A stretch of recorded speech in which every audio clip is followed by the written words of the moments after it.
Hello friends.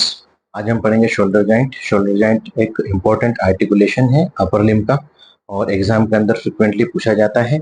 इसके अंदर कुछ पॉइंट्स के अंदर हमको इसको डिस्क्राइब करना होगा। सबसे पहले इंट्रोडक्शन देंगे, देन आर्टिकुलर सरफेस मतलब कौन कौन सी बोन्स इसके अंदर मिल रही हैं और मिलकर जॉइंट बना रही हैं। देन स्ट्रेंथ या स्टेबिलिटी ऑफ द जॉइंट, इस जॉइंट को किस किस चीज से स्ट्रेंथ मिल रही है, मजबूती मिल रही है। देन इसके रिलेशंस, देन सप्लाई, सप्लाई में ब्लड सप्लाई देखेंगे प्लस नर्व सप्लाई देखेंगे, देन इसके मूवमेंट्स, और देन फिर इसके अप्लाइड एस्पेक्ट देखेंगे। तो सबसे पहले हम इंट्रोडक्शन की बात करें तो इंट्रोडक्शन में सिर्फ एक लाइन लिखना है इसमें कि the shoulder joint is a synovial joint of ball and socket variety.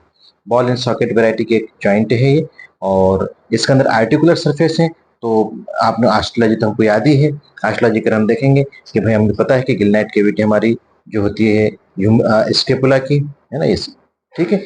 ये अपनी कोरिकोइड प्रोसेस, ठीक है। ये मैं आधा स्केपुला बना रहा हूँ, ठीक है। लेटरल बॉर्डर है तो गिलनाइट कैविटी है, और इसके अंदर हेड ऑफ द ह्यूमरस, ये सॉकेट है और ये बॉल है ना, गोल है। तो ball of the head of the humerus में आर्टिकुलेट करता है।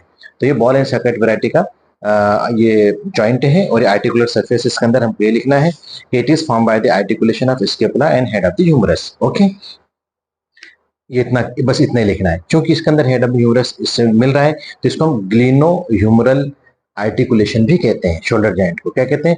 ग्लिनो मतलब ग्लिनाइट कैविटी, ह्यूमरल मतलब ह्यूमरस, तो ग्लिनो ह्यूमरल आर्टिकुलेशन भी इसको कहा जाता है, ठीक है। देन स्ट्रेंथ या स्टेबिलिटी, स्ट्रेंथ और स्टेबिलिटी की अगर हम बात करें इस जॉइंट की कि भाई इसके अंदर मजबूती किस चीज से मिल रही है इस जॉइंट को, तो इसी डायग्राम को हम देखें। यहीं पर मैं आपको बना के बता देता हूँ स्पीड के साथ कि इसके अंदर जो हमको एक तो लिगामेंट्स रहेंगे इसके स्ट्रेंथ के अंदर, ठीक है, साथ ही साथ इसमें मसल्स रहेंगी, ठीक है। तो ये अपनी स्ट्रेंथ और स्टेबिलिटी की बात करेंगे हम, है ना। स्ट्रेंथ देखो, इस डायग्राम को आप ध्यान से अगर देखें तो आपको मैंने पहले भी इसको बताया था जब मैंने आपको मस्कुलर टेंडिनस कर्व पढ़ाया था। तो गिलनाइट लेब्रम है, ठीक है। ये गिलनाइट लेब्रम किस लिए है? क्योंकि शेलो है, छोटी है गिलनाइट कैविटी, और head of the humerus larger है।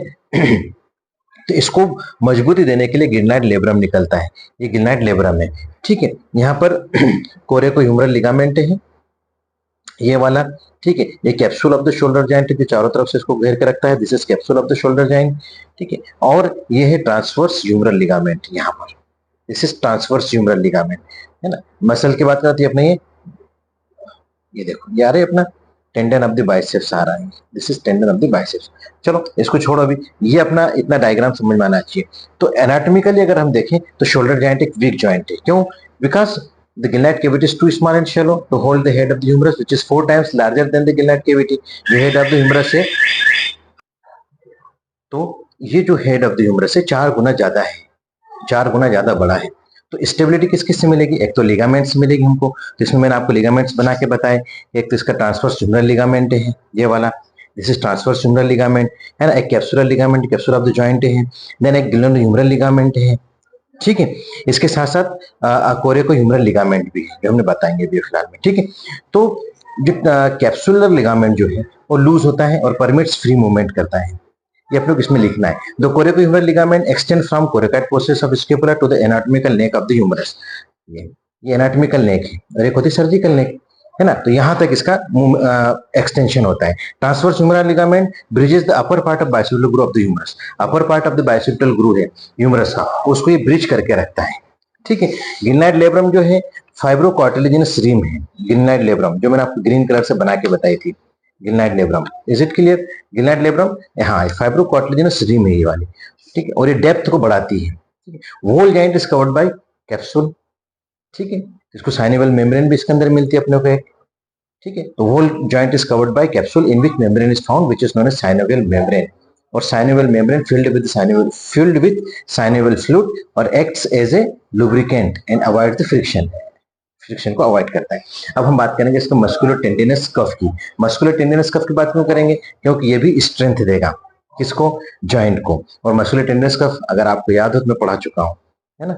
एक अलग से इसका एक टॉपिक भी बना रखा है मैंने, आप चाहे तो इसको सर्च करें मेरे ही चैनल के ऊपर तो आपको मिल जाएगा, है ना। तो this is glenoid cavity, is it clear? ये अपना गिलनाइट लेब्रम, मैं बहुत स्पीड से बना के शॉर्ट के अंदर बना के बताता हूँ। ये गिलनाइट लेब्रम है, ठीक है। हम सामने से देख रहे हैं इसे, है ना। इसके अंदर मसल्स हैं, तो ये है सुप्रास्पाइनेटस मसल, ये है सबस्केपुलरिस एंटीरियरली, यहाँ पर इंफ्रास्पाइनेटस और टेरिस माइनर, ये आपका बनेगा क्या, मस्कुलोटेंडिनस कफ या रोटेटर कफ। इसके बारे में पूरा लिख चुके हैं अपन, है ना। It is a fibre muscular sheath which is formed by the four muscles and their tendons. It's around the shoulder joint and provides strength to it. It covers whole joint except inferiorly. चारों तरफ से जोड़ता है लेकिन inferiorly नहीं इसको support कर सकता है. That's why it is the reason of downward dislocation of the humerus. यही एक रीजन है कि ह्यूमरस को जो डाउन लोकेशन डिसलोकेशन है वो डाउनवर्ड से होगा. मसल कौन कौन सी है, तो सुप्रास्पाइनेटस, इंफ्रास्पाइनेटस, टेरिस माइनर, सब स्केपुलरिस, इसकी मसल से है. अच्छा, देन और स्ट्रेंथ स्टेबिलिटी किससे मिलेगी, मसल्स से भी इसको अपने स्ट्रेंथ और स्टेबिलिटी इस जॉइंट को मिलेगी. कौन कौन से मसल है, सेम रिपीट करना है. पेक्टोरलिस मेजर है, टेरिस मेजर है, supraspinatus, infraspinatus, teres minor, long head of biceps, long head of triceps. Stability also provided by abonium muscles. ठीक है, ऊपर जितने लिखे हैं इन सारी मसल से भी इसके अंदर स्टेबिलिटी मिलती है. रिलेशंस की बात करें तो रिलेशंस के अंदर कुछ भी नहीं करना है आपको. टफ लगता है जनरली स्टूडेंट्स को जो फर्स्ट ईयर के होते हैं, लेकिन इसमें डरने की कोई भी बात नहीं है. रिलेशन के अंदर सिर्फ एक डायग्राम आपको याद रखना है. देखो मस्कुलर टेंडिनस कफ को वापस ऐसे ही कहीं बना दो आप, इसके बाद ऊपर बना मस्कुलर टेंडिनस कफ बनाया ना अपन ने अभी जस्ट, ये मस्कुलर टेंडिनस कफ है ना. इसी के ऊपर एक डायग्राम को बनाना है. अब क्योंकि ऊपर जगह नहीं थी इसलिए मैं फिर से आपको बना के बताता हूँ कि ये आपकी गिलनाइट कैविटी है. शॉर्ट मोर स्पीड से बना के बताते हैं पर, है ना. ये आपका गिलनाइट लेब्रम है. Is it clear. अब ऊपर की मसल्स देखो आप, ये है आपकी सुप्रास्पाइनेटस, ये है सबस्केपुलरिस. ठीक है, ये सबस्केपुलरिस हो गई. इधर से इंफ्रास्पाइनेटस और ये आपकी टेरिस माइनर. यहां पर आपका long head of the triceps है, ये long head of the triceps है. मैं एकदम रफ डायग्राम बना रहा हूं ताकि आपको जल्दी से समझ में आ जाए, है ना. इसके ऊपर अगर आप देखेंगे तो आपको यहाँ पर सब एक्रोमियल बर्सा मिलेगा. मैंने आपको कोरेको ह्यूमरल लिगामेंट या कोरेको एक्रोमियल आर्च भी बना के बताया था. देखो ये आपके कोरेकोइड प्रोसेस है ना. आई थिंक आप इसलिए जल्दी बना रहा हूँ बेटा कि सब पढ़ा चुका हूँ. ये कोरेकोइड प्रोसेस है ना. तो इनको जो मिला के रखना, ये है कोरेको एक्रोमियल लिगामेंट. ठीक है, ये कोरेकोइड प्रोसेस, एक्रोमियल प्रोसेस, ये कोरेकोइड प्रोसेस है, कोरेको एक्रोमियल लिगामेंट. और इन तीनों को मिलके कहते हैं अपन कोरेको एक्रोमियल आर्च. इसके नीचे होता है सब एक्रोमियल बर्सा, है ना. इसके अंदर यहाँ पर, अब आप यहाँ पर देखें, ये posterior fibres of the deltoid है. ठीक है, ये आपके बने मैंने सबस्केपुलरिस. सबस्केपुलरिस के यहाँ पे क्या जाएगा आपको, यहाँ पे आएगा short head of the biceps से है, और ये कोरेको ब्रेकियलिस मसल है. और यहाँ से आपको anterior fibres of the deltoid. Is it clear. ये मैं आपको बहुत फास्ट बना रहा हूँ, है ना. और यहाँ पर आपको मिलेगी क्या, एक्सिलरी नर्व. यहाँ पर दिस इज एक्सिलरी नर्व. और यहीं पर आपको मिलेगी पोस्टीरियर सर्कमफ्लेक्स ह्यूमरल आर्टरी. ये रिलेशंस बता रहे हैं आपको, है ना. तो अब आप देखो, ये आपको समझ में आया, यही डायग्राम मैंने यहाँ पर बनाया है. अब इसको अपन समझते हैं. देखो ये सब लिखे अपन ने, सभी नाम, सभी का नॉमेनक्लेचर किया अपन ने, सबका नॉमिनेशन क्या है. ये एक्रोमियल प्रोसेस है, ये कोरेको एक्रोमियल लिगामेंट है, ये कोरेकोइड प्रोसेस है, सब एक्रोमियल बर्सा है, ये सुप्रास्पाइनेटस है, long head of the biceps है, ये है आपकी short head of the biceps, और ये आपका सबस्केपुलरिस, ये है आपका कोरेको ब्रेकियलिस, ये anti fibres of the deltoid. पीछे की तरफ जाए तो ये जितने ऊपर वाले रिलेशन हैं ये सुपीरियर रिलेशन में आ जाएंगे, सुप्रास्पाइनेटस तक. ठीक, ये जॉइंट है तो इनके ऊपर जितनी चीजें दिख रही है आपके सुपीरियर रिलेशन में आ गए. और ये जो मैंने नाम बताया आपको पढ़ के, ये एंटी रिलेशन में आ गए, एंटी फाइबर्स, सबस्केपुलरिस, ये सब, है ना. पीछे की तरफ आप जाएंगे तो posterior fibres of the deltoid है, ये इंफ्रास्पाइनेटस है, टेरिस माइनर है, ये पोस्टीरियर रिलेशन में जाएगा. इंफीरियरली देखेंगे आप तो एक्सिलरी नर्व है, पोस्टीरियर सर्कमफ्लेक्स ह्यूमरल आर्टरी है, long head of the triceps है, ये इंफीरियर रिलेशन में. यही कहीं आपको मैंने पूरा का पूरा. और इसी को आप अगर चाहें तो आप इसको आप थ्योरी के अंदर लिखना है तो डायग्राम को देखते जाएं और थ्योरी में लिखते जाएं. ये देखो, है ना रिलेशंस सारे के सारे. Is it clear. ये देखो, है ना. तो रिलेशंस में सुपीरियरली, एंटीरियरली, पोस्टीरियरली, इंफीरियरली, ये इसके रिलेशंस हो जाएंगे. ब्लड सप्लाई के अंदर इसको 4 वेसल्स इसको सप्लाई करती हैं. सब स्केपुलरिस वेसल, सब स्केपुलर वेसल्स, है ना. उसके बाद सुप्रा स्केपुलर वेसल्स. अगर आपको याद हो तो मैं आपको हमेशा जब स्केपुलर बनाता था तो यूं करके आपको बना के देता था, है ना. ये आपकी गिलनाइट कैविटी. तो ये सुप्रास्केपुलर फोसा है. तो यहाँ से सुप्रास्केपुलर आर्टरी, सुप्रास्केपुलर नर्व, है ना, और सुप्रास्केपुलर वेन, तो सुप्रास्केपुलर न्यूरोवेस्कुलर बंडल हो जाएगा यहाँ पे. तो सुप्रास्केपुलर वेसल्स. ठीक है, एंटी सर्कमफ्लेक्स ह्यूमरल वेसल्स और पोस्टीरियर सर्कमफ्लेक्स ह्यूमरल वेसल्स, ये भी इसको सप्लाई करती हैं. ठीक है, अब हम बात करेंगे नर्व सप्लाई की. 3 नर्व इसके डायरेक्ट कांटेक्ट के अंदर है. एक्सिलरी नर्व बता दिया मैंने आपको, मस्कुलर क्यूटेनियस नर्व और सुप्रास्केपुलर नर्व. सुप्रास्केपुलर नर्व बता दिया मैंने आपको. ठीक है, तो ये इसके नर्व सप्लाई के अंदर आ जाएगी. मूवमेंट्स भी याद रखने लायक है बस कि shoulder joint is more mobile joint in the body than any other joint. Body के अंदर जितने जॉइंट्स हैं उसके अंदर सबसे ज्यादा जो मूवमेंट होती है वो शोल्डर जॉइंट के ऊपर होती है। It enjoys great freedom of mobility at the cost of stability, लेकिन जितनी इसकी मोबिलिटी है तो लेकिन उसकी स्टेबिलिटी भी उतनी कम है, जल्दी से डिसलोकेशन भी इसका हो जाता है। Movement at shoulder joint are कौन कौन सी होती है? एक तो एक्सटेंशन होता है, इसके अंदर arm moves backwards and laterally. एक फ्लेक्शन होता है, arm moves forward and medially. एक एबडक्शन होता है, एक एडक्शन होता है। ये सारी मूवमेंट्स आपको सब पता है।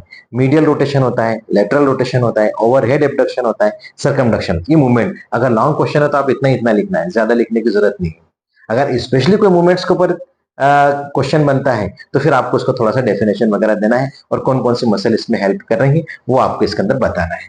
ये आपकी मूवमेंट्स हो जाएंगी। अब लास्ट एंड फाइनल क्या चीज बचेगी बेटा इसके अंदर? इसके अंदर बचेगी applied aspect. Applied aspect important है इसका।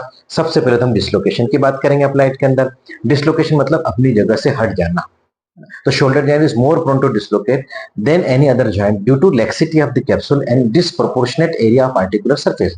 क्योंकि जो अपनी गिलनेट कैविटी छोटी है और ह्यूमरल हेड 4 गुना बड़ा है तो इसके अंदर डिसलोकेशन होने के चांसेस ज्यादा बनते हैं। अब डिसलोकेशन आकर्स ऑलवेज इन्फीरियरली। मैंने आपको बता दिया जब मस्कुलर टेनिस का पढ़ाया था तब भी बताया था।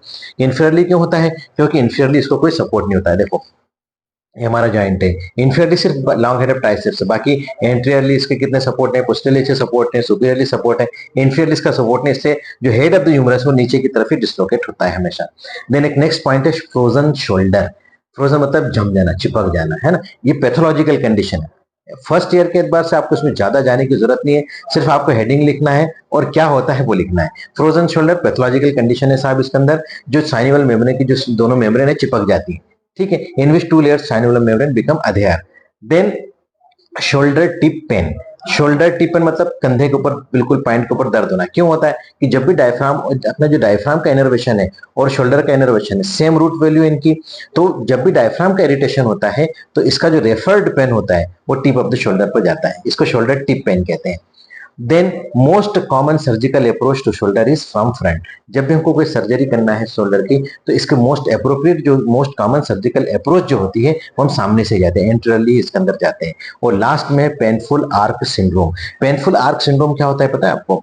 मान लो कि हम ये खड़े हैं, जैसे यहाँ भी मैंने आपको डायग्राम बना के बताया। देखो ये इंसान खड़ा है, अब ये एडक्शन की कंडीशन में उसका आर्म पूरा चिपका हुआ है। अभी आर्म को धीरे धीरे धीरे हटा रहा है तो 60 डिग्री तक कोई पेन नहीं होगा। लेकिन इसके बाद की जो 60, क्योंकि 180 डिग्री होगा पूरा फ्रंट के ऊपर ऐसा खड़ा है तो पूरा 180 डिग्री, तो 60 डिग्री तक कोई दर्द नहीं हो रहा है। लेकिन जैसे जैसे हाथ उठाएंगे तो इस लेवल पर आकर कंधे के लेवल के ऊपर अगर आपने ये आर्म को यहाँ लिया, ये आपके आर्म है, ठीक है, तो यहाँ से पेन चालू हुआ और ये 120 डिग्री तक पेन होता है, ठीक है। और फिर उसको जब ओवरहेड एबडक्शन करते हैं, बिल्कुल सिर की तरफ हाथ को ले जाते हैं, तो फिर कोई पेन नहीं होता है। तो जो आर्क बना है लाल कलर से मैंने बनाया है, यहाँ पे पेन प्रेजेंट रहता है, पॉजिटिव रहता है, प्रेजेंट रहता है, तो इसको पेनफुल आर्क कहते हैं, ठीक है। Is it clear? तो it is all about the shoulder joint. मैंने शॉर्ट के अंदर और बहुत ही सिंपल लैंग्वेज के अंदर आपको बताया है।